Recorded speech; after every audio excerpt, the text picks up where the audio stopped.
ഈശോ മിശിഹായ്ക്കും സ്തുതിയായിരിക്കട്ടെ. വിശുദ്ധ ലൂക്ക അറിയിച്ച നമ്മുടെ കർത്താവ് ഈശോ മിശിഹായുടെ പരിശുദ്ധ സുവിശേഷം 1-ാം അധ്യായം 13, 14, 15 വചനങ്ങൾ. ദൂതൻ അവനോട് പറഞ്ഞു, സഖറിയ, ഭയപ്പെടേണ്ട, കാരണം നിന്റെ പ്രാർത്ഥന കേൾക്കപ്പെട്ടിരിക്കുന്നു.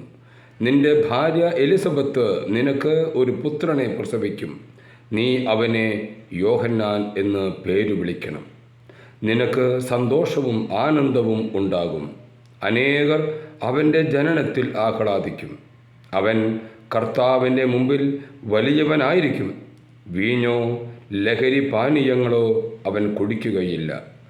അമ്മയുടെ ഉദരത്തിൽ വച്ചു തന്നെ അവൻ പരിശുദ്ധാത്മാവാൽ നിറയും.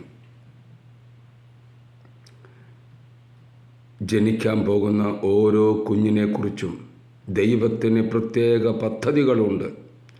ഓരോ കുഞ്ഞും ദൈവത്തിൻ്റെ പ്രത്യേകമായ പദ്ധതി സ്വന്തമാക്കിയിട്ടാണ് അമ്മയുടെ ഉദരത്തിൽ നിന്ന് ഈ ലോകത്തിലേക്ക് ജനിക്കുന്നത്.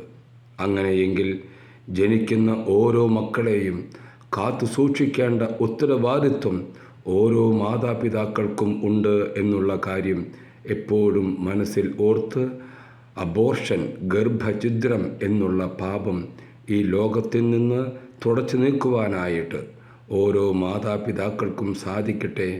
ആ മാതാപിതാക്കൾ അതിന് തയ്യാറാകാതിരിക്കട്ടെ എന്നുള്ള പ്രാർത്ഥനയോടുകൂടി നമുക്കായിരിക്കാം.